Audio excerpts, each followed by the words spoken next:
안녕하세요. 한 주간을 마무리하는 토요일입니다. 오늘도 귀한 하루 되시기를 바랍니다. 우리 같이 사도신경으로 신앙을 고백하시고 하나님 앞에 예배하겠습니다. 나는 전능하신 아버지 하나님, 천지의 창조주를 믿습니다. 나는 그의 유일하신 아들 우리 주 예수 그리스도를 믿습니다. 그는 성령으로 잉태되어 동정녀 마리아에게서 나시고 본디오 빌라도에게 고난을 받아 십자가에 못 박혀 죽으시고 장사된 지 사흘 만에 죽은 자 가운데서 다시 살아나셨으며 하늘에 오르시어 전능하신 아버지 하나님 우편에 앉아 계시다가 거기로부터 살아있는 자와 죽은 자를 심판하러 오십니다. 나는 성령을 믿으며 거룩한 공교회와 성도의 교제와 죄를 용서받는 것과 몸의 부활과 영생을 믿습니다. 아멘. 찬송가 우리 447장입니다. 447장 이 세상 끝날까지 1절과 2절 부르고 피아노 반주에 맞춰서 조용한 기도를 드리겠습니다.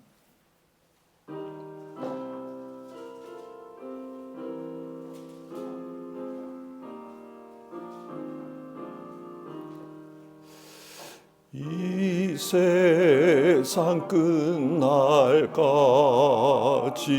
주 섬겨 살리니 내 친구 되신 주여 늘 함께 하소서. 주 나와 함께 하면 전쟁도 겁없고 주 나를 인도하면 늘 안심하리라. 나 주를 따를 때에 주 약속하신 것 그 영광 중에 모두 이루어 주소서. 나 주를 뒤를 따라 섬기며 살리니 그 크신 은혜 속에 날 인도하소서.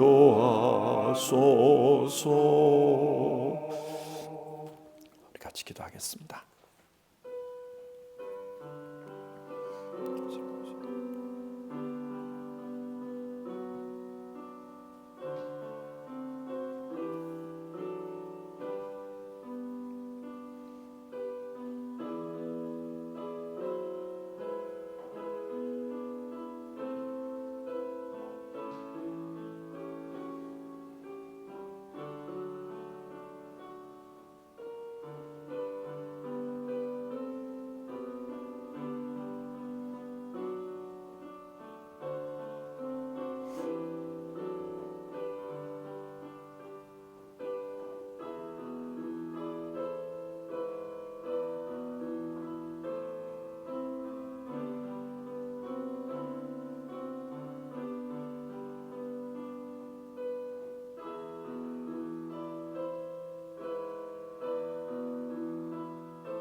오늘 함께 읽으실 성경 말씀은 에베소서 5장 21절부터 6장 9절까지의 말씀입니다.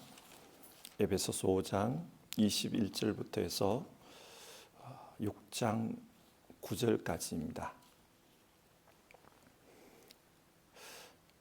5장 21절부터 32절까지를 우리 한 절씩 교독해 보겠습니다. 5장 21절에서 32절입니다. 여러분은 그리스도를 두려워하는 마음으로 서로 순종하십시오. 아내들이 여러분 남편에게 하기를 주님께 하듯 하십시오. 주님께서 교회의 머리가 되신 것 같이 남편은 아내의 머리가 됩니다. 바로 그리스도께서는 몸의 구주이십니다. 교회가 그리스도께 순종하듯이 아내도 모든 일에 남편에게 순종해야 합니다. 남편된 이 여러분, 아내를 사랑하기를 그리스도께서 교회를 사랑하셔서 교회를 위하여 자신을 내주심 같이 하십시오. 그리스도께서 그렇게 하신 것은 교회를 물로 씻고 말씀으로 깨끗하게 하여서 거룩하게 하시려는 것이며, 티나 주름이나 또 그와 같은 것들이 없이 아름다운 모습으로 교회를 자기 앞에 내세우시려는 것이며, 교회를 거룩하고 흠이 없게 하시려는 것입니다. 이와 같이 남편도 아내를 자기 몸과 같이 사랑해야 합니다. 자기 아내를 사랑하는 것은 곧 자기를 사랑하는 것입니다. 자기 육신을 미워한 사람은 없습니다. 누구나 자기 육신을 먹여 살리고 돌보기를 그리스도께서 교회를 그렇게 하시듯이 합니다. 우리는 그리스도의 몸의 지체입니다. 그러므로 사람이 부모를 떠나 자기 아내와 합하여 그 둘이 한 몸이 되는 것입니다. 이 비밀은 큽니다. 나는 그리스도와 교회를 두고 이 말을 합니다. 아멘. 에베소서는 하나님의 계획에 대해 말씀합니다. 하나님의 계획은 예수 그리스도를 머리로 하는 새로운 세상을 만드는 것입니다.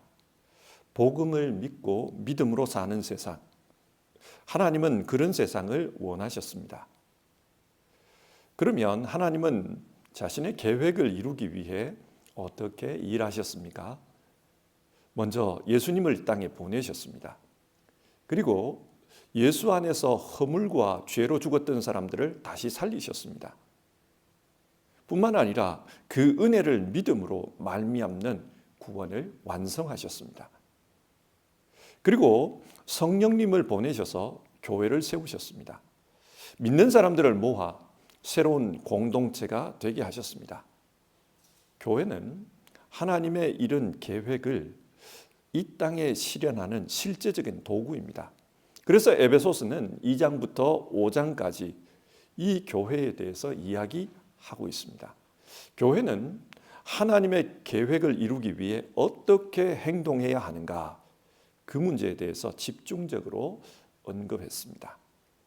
그리고 5장 21절부터 6장 4절에서는 가정에 대해 이야기하고 있습니다. 가정 역시 하나님의 계획을 성취하는 데 있어서 중요합니다. 예수 그리스도를 머리로 하는 그런 세상을 만들기 위해서는 가정이 믿음 안에서 새로워져야 한다는 것입니다. 그리고 6장 5절에서는 5절에서 9절 그리스도인의 사회생활과 관련해서 이야기합니다. 그리스도인들이 세상에서 선한 영향력을 미침으로 말미암아 그 세상이 새로워져야 된다는 겁니다. 그리스도인들의 선한 모습으로 말미암아 복음이 세상에 증거되고 그로 인해 주 예수의 뜻이 이루어지는 그런 세상이 되기를 원한다. 하나님은 그런 계획을 가지고 있습니다. 이처럼 하나님은 예수님을 통해 개인을 살리고 또 그 개인들을 모아 교회를 이루고 교회를 통해 가정과 사회를 변화시키는 그런 일들을 하고 계십니다. 이 중에 오늘은 성경에 나오는 가정생활 그리고 사회생활에 대한 말씀을 같이 살펴보려고 합니다.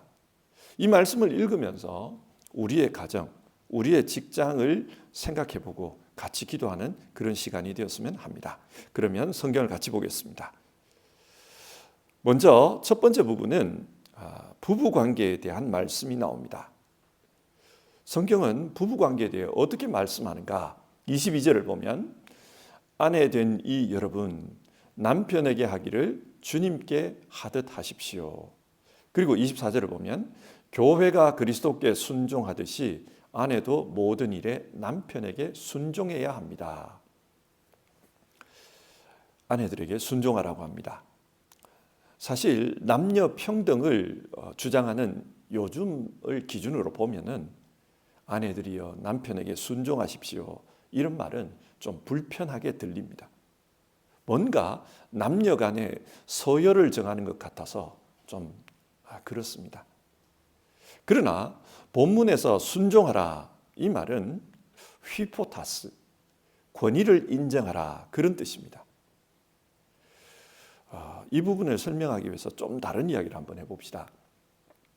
창세기에 하나님께서 사람을 지으시고 아담과 하와를 짝 지어주는 이야기가 나옵니다. 그때 짝을 지어주면서 돕는 배필 그런 말씀을 합니다. 돕는 배필, 히브리어로는 에젤, 케네그도 그 단어인데 마주보고 돕는 자 그런 뜻입니다. 여기서 에젤이라는 단어가 중요합니다. 성경은 이 에젤이라는 단어, 돕는 자라는 뜻이죠. 이 에젤이라는 단어를 주로 하나님과 관련해서 사용하고 있습니다. 하나님이 우리의 도움이십니다.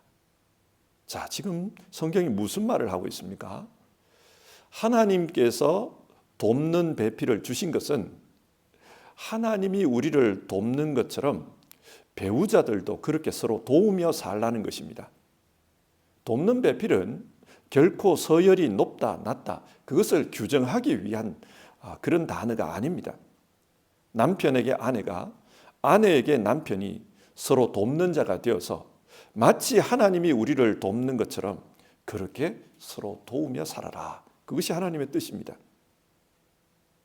여기에는 하나님의 숨은 뜻이 있습니다. 그게 어떤 것인가? 하나님은 부부관계를 통해서 하나님과 사람 사이의 관계를 가르치고자 한다는 것입니다.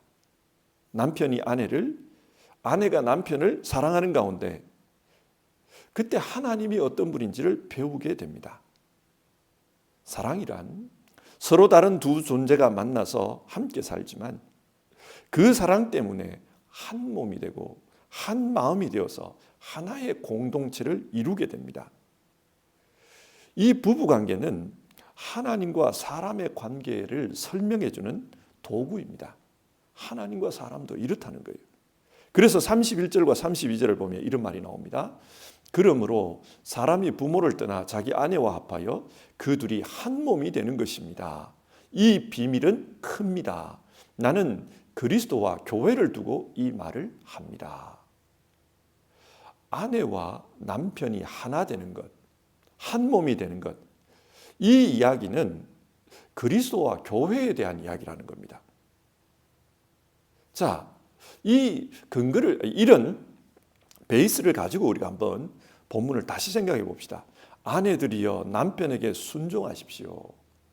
이 말은 서열을 정해서 낮은 자가 높은 자를 순종하라 그 말이 아닙니다. 휘포타스, 돕는 배필의 권위를 인정하고 서로가 하나님의 뜻을 이루어 가라는 겁니다. 절대로 남존여비를 말하는 게 아닙니다. 가정을 통해서 하나님과의 관계, 하나님의 공동체를 만들라. 그러기 위해서는 서로 존중하는 것이 필요하다. 하나님께서 우리를 존중하듯이 우리도 우리 배우자를 서로 존중해야 된다. 그런 말입니다. 그래서 24절을 보면 교회가 그리스도께 순종하듯이 아내도 모든 일에 남편에게 순종해야 합니다. 교회가 예수님을 존중하는 것처럼 그렇게 남편을 존중하라 그 말입니다. 그리고 25절을 보겠습니다. 남편 되니 여러분 아내 사랑하기를 그리스도께서 교회를 사랑하셔서 교회를 위하여 자신을 내주심 같이 하십시오. 예수님께서 교회를 어떻게 사랑하시는가? 자기 자신을 내어주실 만큼 사랑하셨다. 그렇게 말합니다. 그 사랑으로 배우자를 사랑하라는 겁니다. 아내만 남편을 사랑해라. 남편만 아내를 사랑해라. 그게 아니라 배우자를 서로 사랑해야 합니다. 오늘 본문을 24절부터 33절까지 이 본문을 문장의 길이로 비교해 보면 아내들에게 주신 명령보다 남편들에게 주신 명령이 더 길게 기록되어 있습니다. 왜 그럴까요? 당시에는 남편들이 자기 아내를 존중하는 일에 문제가 있었던 겁니다. 고대 사회는 그렇죠. 고대 사회는 아무래도 남편들이 자꾸 권위를 내세웁니다. 그래서 남자 중심의 세상을 만들려고 했습니다. 그러는 가운데 자기 아내를 존중하지 않은 겁니다. 그리고 존중하지 않는 이 문제의 핵심이 뭐냐? 자기를 희생하지 않는 겁니다. 아내에게만 일방적으로 희생하라. 이 가정을 위해서, 나를 위해서 희생하라. 그렇게 강요했지 남편들은 아내를 위해 희생하지 않았다는 겁니다. 그래서 바울은 지금 남편들에게 그리스도처럼 그렇게 당신의 아내를 위해 희생적인 사랑을 해야 합니다. 그 이야기를 하고 있는 겁니다. 자, 이 말씀을 우리가 한번 모아봅시다. 왜 희생적인 사랑을 하는가? 그리스도께서 자기를 희생함으로 교회를 세우셨습니다. 그래서 하나님의 공동체가 생겨났습니다. 그처럼 가정 역시 배우자가 서로 희생함으로 하나님의 공동체를 세워가라는 겁니다. 가정도 하나님의 공동체입니다. 가정 역시 하나님의 뜻을 이 세상에 펼쳐가는 데 있어서 중요한 하나님의 도구입니다. 이어서 부모와 자녀의 관계에 대해서 말씀하고 있습니다. 자녀들에게 어떻게 이야기하는가? 부모님에게 순종하라는 겁니다. 6장 1절인데요. 여러분의 부모에게 순종하십시오. 여기서 순종이라는 단어는 5장 21절에서 아내들에게 순종하라 이것과는 달라요. 단어가 달라요. 거기서는 휘포타스라는 단어를 쓰는데 여기서는 휘포아쿠에테라는 단어를 씁니다. 아쿠에테. 우리가 이 소리와 관련해서 아쿠가 좋다 뭐 이런 말을 하잖아요. 그러니까 휘포아쿠에테 이 말은 소리를 잘 듣는다 그 말입니다. 그러니까 부모님의 말씀을 잘 듣고 그렇게 살아라 그 말입니다. 그런데 부모에게 순종하라 이 교훈은 고대 사회에서 참 흔한 것이었습니다. 꼭 교회에서만 가르치는 것, 기독교에서만 가르치는 게 아니었습니다. 그런데 기독교의 좀 특별한 점이 뭐냐? 주 안에서 순종하라는 것입니다. 그게 좀 특별해요. 하나님을 믿는 그 믿음 안에서 부모님의 말씀에 순종해야 된다. 그런 뜻이지요. 옛날에는 이 다신교 사회였지 않습니까? 그래서 종교가 많았어요. 그러다 보니까 혹 부모가 자녀에게 이 자기 신을 위해서 그 희생, 죽음을 요구하는 경우도 있었습니다. 이건 나쁜 거죠. 이런 것도 부모가 요구하면 순종해야 되는가? 아니라는 거예요. 주 안에서 순종해야 한다. 그 이야기를 합니다. 주 안에서 순종하라. 이 순종을 말하면서 10계명의 제5계명을 인용하고 있습니다. 내 부모를 공경하라고 했다. 여기서 공경하다 이 말은요. 히브리어로 카베드인데 이 단어는 주로 하나님을 공경할 때 사용되는 단어입니다. 하나님을 경외하라. 그때 그 경외가 이 카베드거든요. 그러니까 이게 무슨 말입니까? 내 부모를 공경하라. 하나님을 섬기는 마음으로 부모님을 섬기라는 것입니다. 이 말은 부모님을 신격화해라 그런 뜻이 아니고 교회에서 행하는 그런 신앙이 이 가정 안에서도 적용이 돼야 된다 그 말입니다. 그러니까 지금 부모와 자식의 관계를 이야기하면서 사도 바울이 이야기하는 것은 가정도 작은 교회입니다. 그걸 이야기하는 겁니다. 그래서 하나님을 공경하듯이 부모님을 그렇게 존중해야 합니다. 그걸 이야기하는 겁니다. 그러면 부모님에게는 어떻게 하라고 합니까? 4절. 자녀를 주님의 훈련과 훈계로 기르십시오. 그렇게 말하고 있습니다. 주님의 훈련과 훈계로 기르라. 실제로 그 유대인들은 자녀 교육에 좀 유별난 게 있었습니다. 그래서 아주 어릴 때부터 이제 글자를 배우기 시작하면은 부모님이 성경을 가르칩니다. 그리고 이 성경 교육이 13세 이전에 완료되도록 했습니다. 그래서 13세가 되면은 성인식을 합니다. 그때부터는 이제 신앙도 그렇고 이제 인생도 그렇고 이제부터는 네가 알아서 살아가는 거다. 그렇게 선포하는 거예요. 그게 성인식입니다. 그러니까 13세까지 부모로서 해야 될 역할을 다 해야 된다. 그게 뭐냐? 신앙을 교육하라는 겁니다. 이렇게 신앙교육이 되면은 그 다음부터는 그 식사 자리에서나 혹은 그 가족들이 모인 대화 자리에서 자녀들도 자기 의견을 말합니다. 그러면 그 의견이 옳든 그르든 간에 부모님이 막 이렇게 깔아뭉개면 안 돼요. 그걸 존중해 줘야 되는 겁니다. 그래서 이 자녀 교육, 신앙 교육을 통해서 그 가정 안에서 뭔가 대화가 될 수 있도록 한 것이 이 유대인들의 가정 교육입니다. 바울은 지금 그걸 이야기하는 거예요. 여러분의 가정 안에서 주의 교훈과 훈계로 자녀들을 양육하십시오. 그래서 13세 성인이 되거든 그때부터는 자기가 세계관을 가지고 그리고 신앙을 가지고 살아갈 수 있도록 하십시오. 그걸 이야기합니다. 그러니까 오늘 이 성경 말씀은 가정도 작은 교회다. 이 교회 안에서 책임 맡은 자의 역할을 잘 감당해야 된다. 그걸 말합니다. 세 번째를 보면요. 직장 생활에 대한 말씀입니다. 하나님은 그리스도인들이 직장 생활을 통해서 사회에서 영향을 끼치기를 원하십니다. 그래서 그 사회가 그리스도인들에 의해서 하나님의 뜻이 이루어지는 그런 세상으로 변해가기를 원하시는 겁니다. 그렇기 때문에 직장에서 이렇게 행하는 게 좋겠습니다. 이렇게 하는 것이 신앙으로 행하는 겁니다. 그 말을 하고 있는 겁니다. 5절을 보시면요. 종으로 있는 이 여러분 두려움과 떨림으로 성실한 마음으로 육신의 주인에게 순종하십시오. 이 본문은 노예제 사회를 근간으로 해서 기록된 본문입니다. 그래서 종 이런 단어가 나오는 거죠. 그런데 오늘날에는 이런 노예 제도가 아닙니다. 그래서 이 부분을 고용인과 피고용인의 관계로 우리가 생각해 보면 좋을 것 같습니다. 피고용인에게 주시는 권면의 말씀입니다. 고용주에게 순종하라는 거예요. 윗사람의 권위를 인정해 주라 그런 말입니다. 이 말씀을 우리가 한번 곰곰이 생각해 볼 필요가 있어요. 로마 시대의 노예들, 그 사람들이 어떤 사람입니까?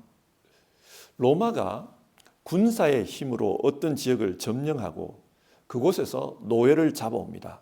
노예를 잡아올 때 건장한 남성, 건장한 여성을 잡아오기도 했지만은 때로는 지식인들, 전문인들 이런 사람들을 잡아왔습니다. 학자들, 의사들, 교사들.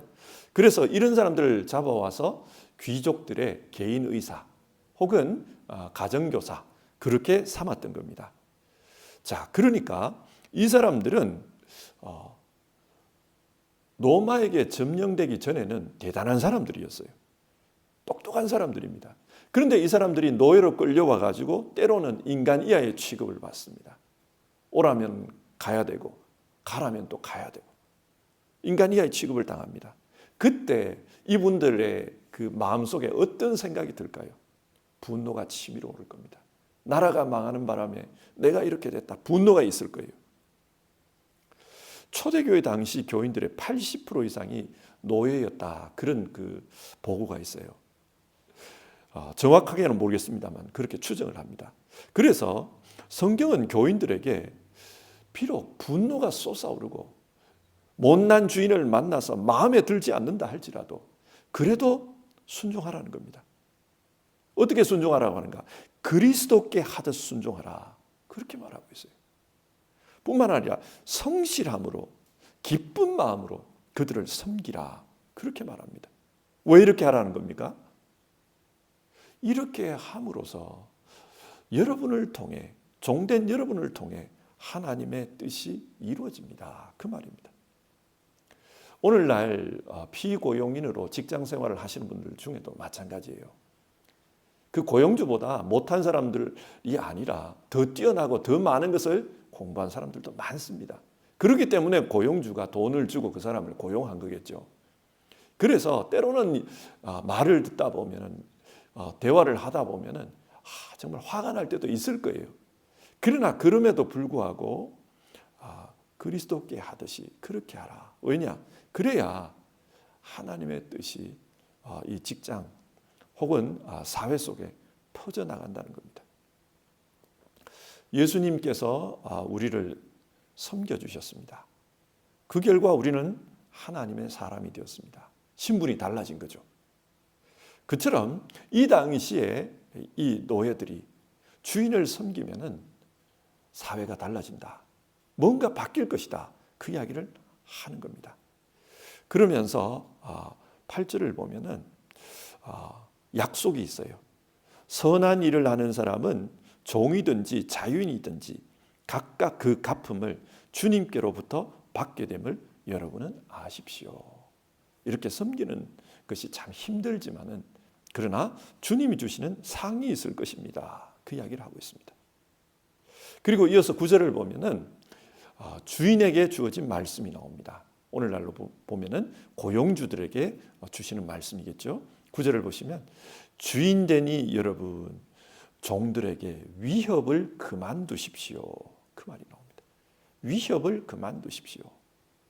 피고용인을 위협하지 말라는 겁니다. 임금을 가지고 그리고 그 직장을 해고시킬 수 있는 그런 권위를 가지고 위협하지 말라는 거예요. 이걸 좀 더 현실적으로 우리가 생각해 보면은 한동안 한국 사회에서 고용주들의 갑질이 문제가 되었습니다. 그 사람을 고용한 것이지 그 사람의 능력을 사용하려고 한 것이지 종으로 데려온 게 아닙니다. 그런데 종처럼 부리려고 했고 인격을 무시하는 그런 일들이 나타났습니다. 그게 문제가 되었습니다. 지금 여러분 종들을 위협하지 마십시오. 오늘날 우리말로 하면은 갑질하지 마십시오. 이 말입니다. 그래서 우리가 누군가와 함께 일할 때 그 사람 위에 군림하면서 갑질하려고 해서는 안 된다. 그 이야기를 합니다. 왜 그렇게 하면 안 됩니까? 9절을 계속 보면 그들의 주님이시요 여러분의 주님이신 분께서 하늘에 계신다는 것과 주님께서는 사람을 차별하여 대하지 않으신다는 것을 여러분은 아십시오. 하늘에 하나님이 보고 있다는 겁니다. 그러니 함부로 사람을 대하지 말라. 그렇게 말하고 있습니다. 자, 오늘 성경 내용을 한번 정리를 봅시다. 하나님은 새로운 세상을 원하십니다. 그 새로운 세상은 예수 그리스도를 머리로 해서 통일된 세상이다. 그렇게 이야기합니다.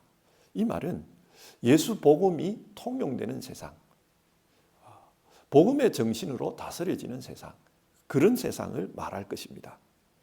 이런 세상을 위해서 하나님은 일하십니다. 그리고 이런 세상을 위해서 교회도 가정도 직장도 하나님의 뜻에 순종하라. 그걸 말하고 있습니다. 오늘 우리의 가정과 우리의 직장 문제를 이 본문의 텍스트에 연관해서 한번 생각해 보면 좋겠습니다. 우리의 가정이 하나님의 뜻을 이루는 작은 교회인가? 또 우리의 직장이 하나님의 뜻을 세상에 펼쳐내는 그런 교회인가? 우리가 그것을 생각했으면 좋겠습니다. 그리고 그 안에 가정 안에 교회, 가정 안에 직장 안에서 그 하나님의 뜻이 이루어짐으로 건강한 가정, 건강한 사회를 만들어 가는데 우리 모두가 쓰임 받았으면 좋겠습니다. 이런 마음의 소원을 가지고 오늘 같이 우리 기도했으면 합니다. 같이 찬송하고 기도하겠습니다. 찬송가 235장입니다. 235장, 옛날 찬송가는 222장입니다. 우리 1절 부르고 같이 기도하겠습니다.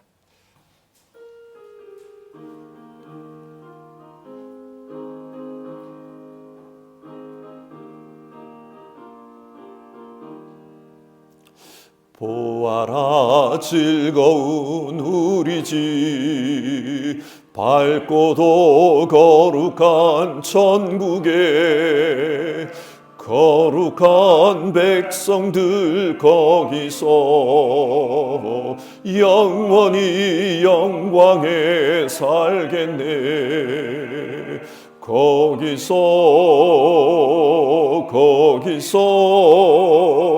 기쁘고 즐거운 집에서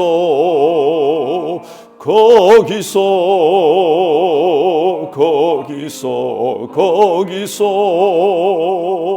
영원히 영광에 살겠네. 자, 이 시간에 우리 세 가지 카테고리로 기도를 할 것인데요.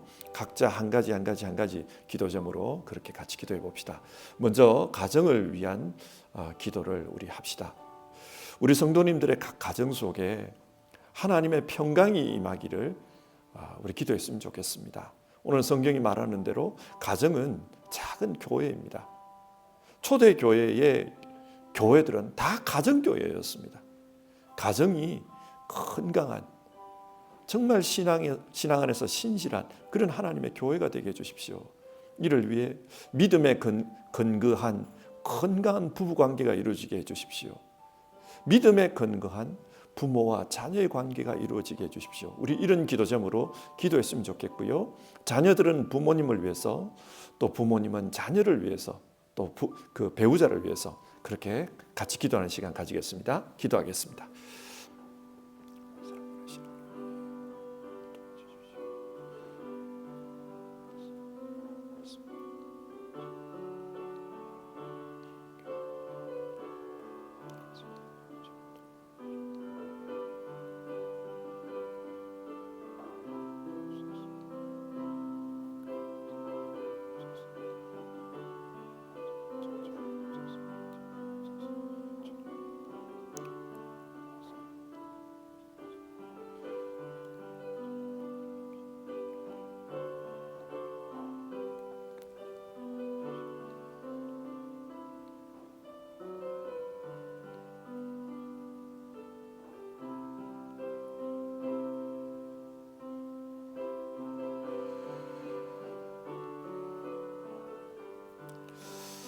이어서 우리 사회와 그 사회 속에서 교회의 역할에 대해서 우리 같이 기도했으면 좋겠습니다.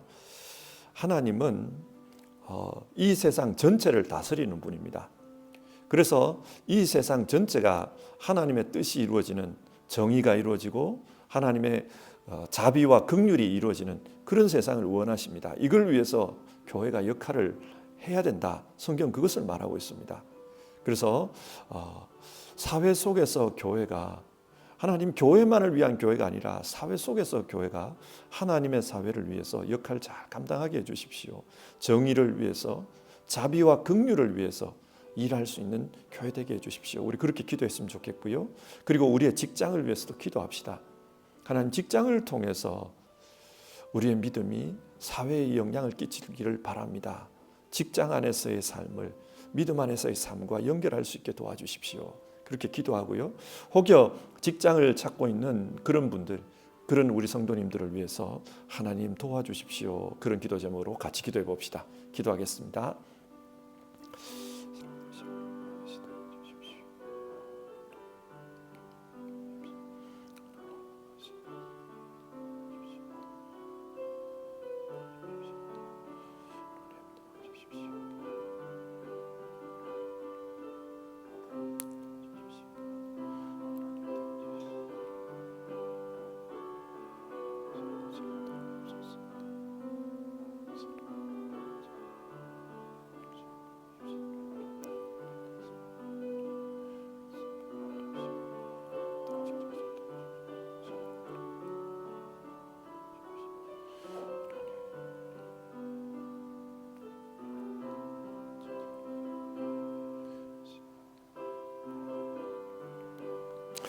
한 가지 더 기도하겠습니다.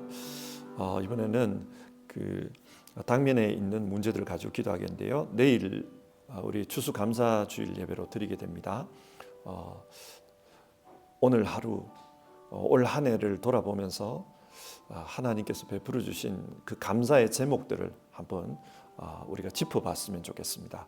그래서 정말 감사의 마음으로 하나님 앞에 예배하는 내일 되었으면 좋겠습니다. 또 다가오는 주에 우리 사랑누리와 청년부 수련회가 있습니다. 이 수련회 가운데 하나님 우리 공동체가 하나 되게 해주십시오. 믿음으로 끈끈하게 하나 되게 해주십시오. 회복이라는 주제로 우리가 수련을 가지는데 하나님과의 관계, 공동체의 회복, 그리고 가정의 회복, 이런 회복의 역사들이 일어나는 수련회 되게 도와주십시오. 우리 그렇게 같이 기도합시다.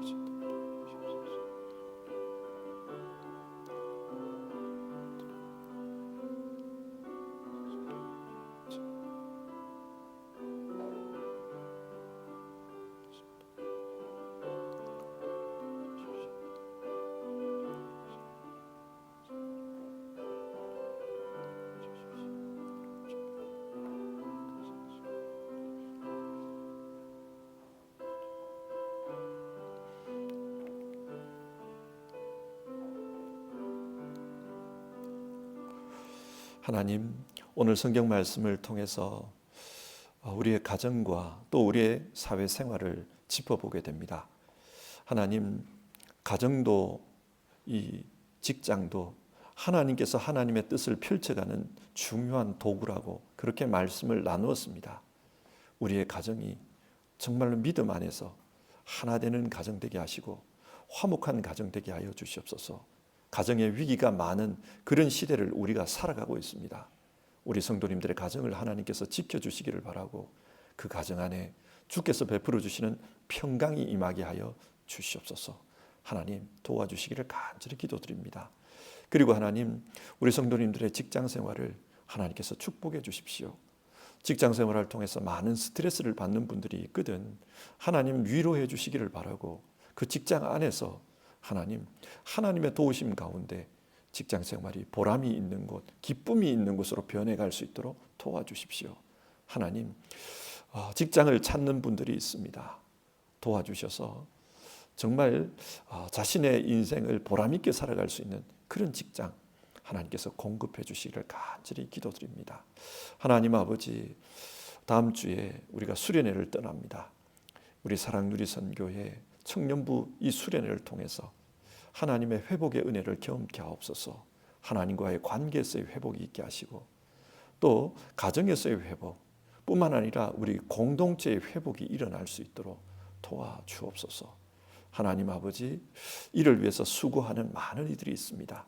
하나님 기억해 주시고 그 수고가 하나님께서 기름 부으심으로 하나님 정말로 선한 역사로 나타나도록 도와주옵소서. 그리고 하나님, 내일 우리가 추수감사 예배로 드립니다. 우리가 하나님 앞에 예배할 때 정말 감사의 마음, 한 해를 돌아보며 감사의 제목을 가지고 예배할 수 있기를 원합니다. 늘 항상 하나님 앞에 감사하는 그런 마음으로 살지만 내일 하루 정말로 감사의 제목들을 짚어보는 그런 하루 되도록 축복해 주옵소서. 오늘도 하나님, 하루의 삶을 주님 앞에서 살아가는 모든 성도님들 그 삶 가운데 함께해 주시고 은혜 베풀어 주시고 위로해 주시고 치유해 주시는 그런 하루가 되게 하여 주옵소서. 예수님의 이름으로 기도드립니다. 아멘. 잠시 광고하겠습니다. 내일 추수감사 예배로 드리게 되는데, 그런데 내일 베를린에 마라톤이 있습니다. 그래서 교통이 약간 평상시와는 다를 수 있습니다. 그것을 점검해 보시고 자동차로 이동하시는 분들은 꼭 유의해 주시기를 부탁을 드립니다. 주님께서 가르쳐 주신 기도로 우리 예배를 마치겠습니다. 하늘에 계신 우리 아버지, 아버지의 이름을 거룩하게 하시며 아버지의 나라가 오게 하시며 아버지의 뜻이 하늘에서와 같이 땅에서도 이루어지게 하소서. 오늘 우리에게 일용할 양식을 주시고 우리가 우리에게 잘못한 사람을 용서하여 준 것 같이 우리 죄를 용서하여 주시고 우리를 시험에 빠지지 않게 하시고 악에서 구하소서. 나라와 권능과 영광이 영원히 아버지의 것입니다. 아멘.